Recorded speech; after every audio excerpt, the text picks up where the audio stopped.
guys, if you will humor me, I want to go ahead and get the Power Rangers out of my system. I'm gonna get it out of my system, Rant and incoming. Rant incoming. we can get into more happier stuff, talking about the rest of Toy Fair. We'll let Andrew talk about what he's excited about in Star Wars.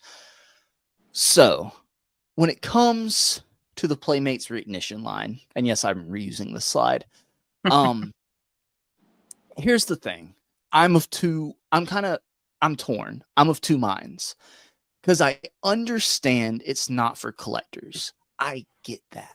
I do. And my son is the son of a collector and a big Power Ranger fan. So, of course, he knows what the Mighty Morphin Power Rangers are. And he'll probably want like the flip heads and some of the other stuff. I get that. I do. But my question is that niche inside a niche of kids of toy collectors that are also Power Rangers fans enough to make this line successful? Because I get the whole people will say if you don't like it, don't buy it. And that works for some things. But for a brand already as damaged and forgotten as Power Rangers, when Hasbro just straight up gave up on it, we, as a collector community, we can't pretend like failed toy lines don't affect the brand going forward.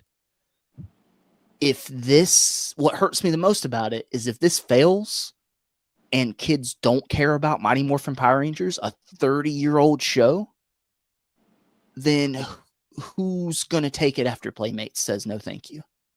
We're not going to get Power Ranger stuff at that point. We're already scraping the bottom of the barrel here. And for a kid line, man, I'm going to be honest, like the pictures of all the Power Ranger stuff lined up and everything, it was cool. It was really cool to see all that because it gives me flashbacks. It's like nostalgia and everything because it looks like the stuff from the 90s, right? But the problem is it looks like the stuff from the 90s. You know? It's... I want to see innovation. I'm okay with there being kids stuff. But at the same time, you have to know who your audience is. This show, this is over a 30-year-old show at this point. This came out in 1993. I grew up with this. I know, like, I think Dan pointed out that, well, they're putting the show, they're relaunching it on Netflix. The kids aren't going to care, man. The kids don't care. Turtles works through Playmates because kids are being reintroduced to Turtles through new media all the time. The new Turtles movie did great, and it led into a streaming show. So that's why kids care about Turtles.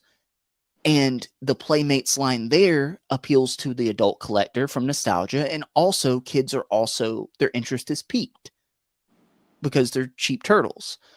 With this, and let me skip ahead here. So these are the silhouette figures, right? It's not a collector line. They said this is not collector, right? But this is the air quotes more articulated line. This isn't the flip heads. This is cool for a kid. This is. If I'm 8 years old, this is great. But again, know your audience. That's my thing. Some kids are going to want these. Some kids are going to buy these. Some collectors are going to buy these. But is it going to be enough for it to be a success? Because we saw what happened to Lightning Collection when it was mishandled. They all went to clearance. The Power Rangers flip heads from Hasbro went to clearance. The Power Rangers basic line from Hasbro went to clearance. And what did Hasbro do? They said, well, we're not making this anymore. We're piecing it out. Here you go, Super 7. Here you go, Playmates. Here you go, McFarlane in the future, probably, to make statues. And they're going to have to sell a lot of these to really see a big enough profit to justify paying Hasbro, because Hasbro still owns the license. Don't get it twisted. Hasbro still owns the license. So Playmates is having to pay Hasbro to make these on top of the costs of everything. So that's why I'm just disappointed, because these are very basic. There's no torso articulation. For a kid, these are great, but the lack of a collector line to go along with these to kind of split the difference of if the kid line isn't doing well, at least you have the collector line doing well. And sometimes it might, for something like this, it's okay to have the kid line, but you need to know who your audience is, like I've said about 10 times already, and have a collector line to go with it too. And if it's too early for that, because Lightning Collection hasn't been dead long enough, then it's too early for that and wait. You know? Why pull this trigger now? Because I feel like they're going to lose money. And Playmates, as one of the bigger toy companies, if they're losing money, they're going to cut that cord and be done with it. And then where's the brand going to go? That's my biggest issue. Here's some more pictures. You can see how they're basic. These look good for 2010, man. These are 2010 action figures, and these are good for kids. And I honestly really like this box. How these boxes look. That's a really cool looking box. I love that helmet right there. The flip heads, man. My biggest problem with these flip heads is I think it's cool for kids. But again, how many kids 4 to 10 years old want Mighty Morphin toys? My biggest thing is you can't see it from this angle, but there's a huge hinge on the front of these figures where it opens up. And there was never a hinge on the original Bandai ones. There's a big, ugly hinge that sticks out. You could have hid that. They hid that in 93. You could have engineered these a little better. I do think they're cool. And I will give you props.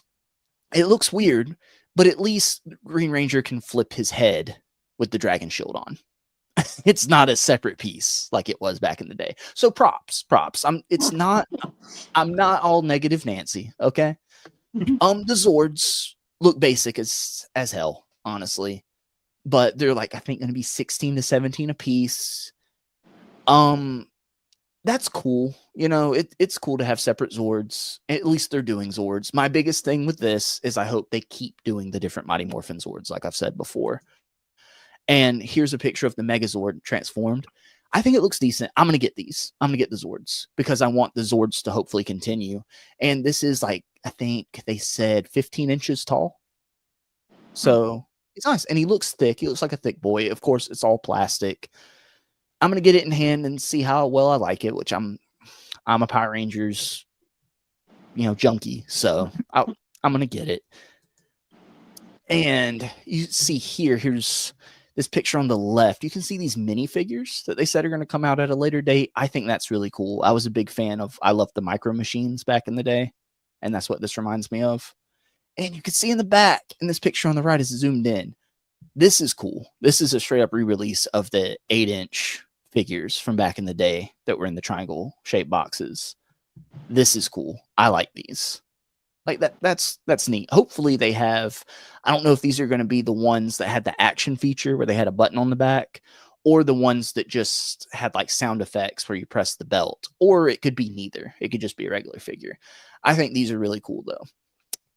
And honestly, like, dude, if my son expresses interest in these, I'll go all in and buy them for him. And curiosity will probably get the best of me. Totally for him. Yeah. Curiosity would probably get the best of me, and I might get one of the flip head figures just to get it in hand and see how much I hate it. I might get one of the other figures and get it in hand. I'll be curious about these. The biggest thing about these, I already have a set, but I don't have a Green Ranger because he's really expensive. So I hope they re-release the Green Ranger, which we know they will, and I'll get that. So this is where I feel like a lot of the potential is. I think these are 5 inches, maybe. The Rita is butt ugly. Like that face on Rita is awful. It's awful. But the rest look pretty good. And we get Squat and Babu. So I'm definitely getting Squat and Babu. They're going to go on my villain shelf kind of in the background where it's not going to matter their size, That Goldar looks good, man. But I don't need Goldar. I've got a Lightning Collection Goldar. If I wanted a Super 7 Goldar, I can go pick one up for $25, The putties might be decent. The Rita is awful. Hopefully they keep this going.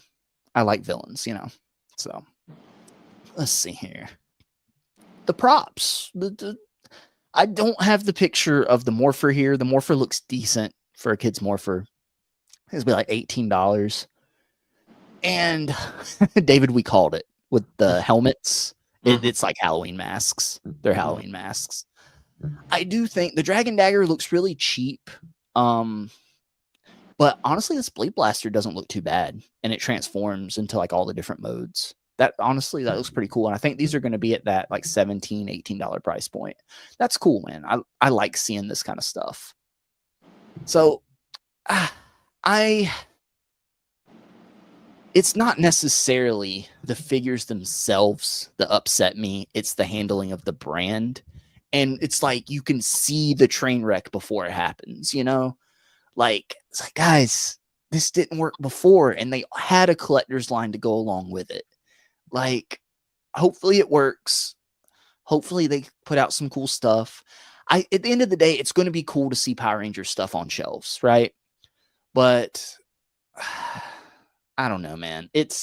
I was hoping for something more, but we get what we get, right? We get what we get. It is what it is, whatever at this point.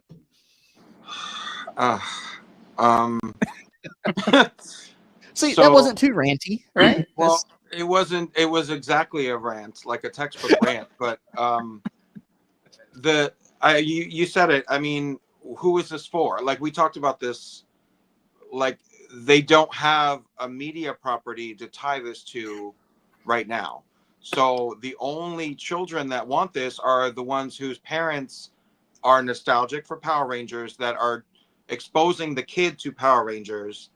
But like when we collect toys and you buy all the Megazords, you recreate the scene of all the Megazords running before they transform into the big Megazord. You know, like if the kids don't have any attachment and don't know what that scene is, like why would they want these toys? So yeah. It is. I feel like I'm watching that train wreck in slow motion, because it's like there's no the elite collector, the adult collector thinks that these are trash.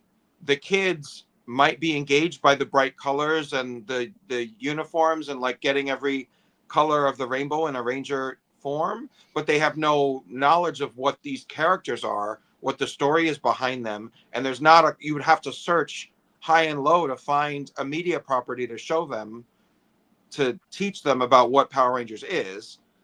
And then we don't know when there's a future media thing coming out. Like when is the next show? When is the next movie? When is there anything coming out to keep the brand alive and reinforce the selling of the toys? Yeah. So it's just like, who is this for? I'm still failing to see it. The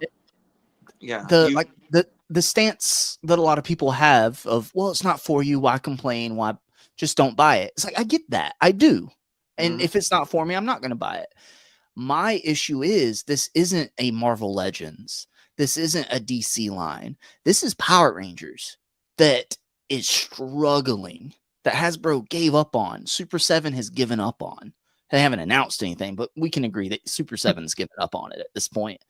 All their stuff went to clearance except Bulk and Skull, and I hope those do, because I'll pick them up eventually. But it feels like after Playmates, Playmates doesn't succeed, it's out to pasture with it. Yeah. Is what it feels like. Yeah. So that's my biggest issue, is I just want to see more Power Ranger stuff continue to come out, and I'm just seeing repeated mistakes by different brands. Yeah, I think it needs a media property to sustain it. And I think that's the bottom line. Like, as you said with Ninja Turtles, like there's constantly an animated series like coming out. There's a movie that came out. Like there are things out in the pop culture zeitgeist that keep these properties alive and reinterpret them for new generations, one after the other, that make the toy line sustainable. There's nothing that currently would make this toy line sustainable, because you're running on fumes of nostalgia from 30 years ago and not delivering a product that's to the quality that somebody who remembers that franchise would want to collect, you know? So it's just there. It doesn't add up. The math is not mathing on how this is going to be a successful, profitable company and brand like to have. So I don't know. I'm sorry. I saw the sticker on Andrew's cup as he took this. It's an exclusive. Oh, what was it? Oh, Oh, nice. Yeah. Walmart cup. I have a couple of those. No, Walmart. merch in Walmart now, guys. Yeah. We're going global. We're going global. Pack To photos. pack. I was going to say to Pack Photo's point. What do you think the chances Haim Saban buys Power Rangers for cheap again and revives it? I think that's exactly the issue. Not really the issue, but like what we're missing is in the beginning, like Power Rangers itself was really sloppily thrown together. They were like, oh, just borrow image or like borrow reel from this Japanese Super Sentai, and then we'll like dub some shitty stuff over that, and like, just really thrown together so that they could just get some like a product out there. And I think because they were looking for a cheap profit since the beginning, it's a lot harder now for people. Not that there isn't a fan base, because Lightning Collection sold as much as they did. Bandai had the contract for a really long time and sold a lot of stuff. Legacy Collection, I think is what it was called. Yeah, that was it. So I don't think it's that the fan base isn't there. I think it's that there's not a passionate producer out there. And Saban was notoriously a douchebag with the rights and really stingy with everything, but he was able to keep Power Rangers alive for a long time. So I don't know, without that douchebag rudder to steer it along, that we will be able to like get another property that can coincide with like another toy release for it. Well, and to that point, like I think we spoke about this back on the Power Ranger stream that John Morrissey is talking about, episode 13. But like the franchise after the Zordon era, the franchise kept reinventing itself every season, different characters, different lore, different storyline, and it went very far away from what that original MMPR, Core 6 Rangers were. And every couple of seasons, periodically, you'd see Adam pop up again, or Jason pop up again, and Bulk and Skull or Bulk lingered around for several seasons after the Zordon era ended. But I think that the franchise itself kind of ran its course for how many different iterations viewers were willing to accept, and then they wanted to clamor for like a revisit of what are Billy and Zach doing right now? What's up with Trini's daughter? And then we got this Once and Always Netflix like special. And then there was talk of like a reboot of the original characters, maybe with new actors, but that never materialized. So like we're in that weird spot right now where it's like people want what originally made them love it, and there aren't enough actors left, unfortunately, to really revisit that in the right way to satisfy the fan. And so then how do you move forward with this brand? What is the right choice? What is the right road to go down in order to make it fresh and now and relevant, but still referential enough to what made it so successful? What made it successful when they're ripping off footage from Sentai is that they crafted a story around these teen characters that people connected with and they felt engaged with for that entire Zordon era. And now that ran out. Kimberly probably won't come back. Jason David Frank has passed away. Tui Trang has passed away. So like it just seems like a desperate attempt to recapture something, and they don't have the resources to recapture it. So is it better to let it go? And I think a failed line through Playmates might advance that to the inevitable conclusion of like letting the void go, Yep. But that's kind of where it's like, just without the proper media support, I don't see a future for Power Rangers. I really don't. Yeah, it might have just ran its course. Sadly, it might just be time to let it go, and maybe it can come back again someday, maybe. But who knows? Who knows? But Andrew, do you have any thoughts on this wonderful news? This wonderful news, my friend. Well, I mean, I can kind of see it being for the nostalgic collector, like our age. Maybe want to pick up that old toy that's something they had a long time ago. Have something similar but newer. Something that maybe if any kids are getting into Power Rangers now, they can have something that's newer that won't fall apart. Yeah. Like if it's an older toy, it might fall apart easier. But yeah, I mean that's about where I can see it. I just hope enough kids buy them to where they can consider it a success. Yeah. And Daniel S says in the chat, these are definitely more for adults with nostalgia. No one under 20 would recognize the license of any of the MMPR actors. I think you have to bump that number up, Daniel. You have to ship them with a free vape. Right. All right. But I mean, yeah, and John Morrissey did ask for the disappointing David segment.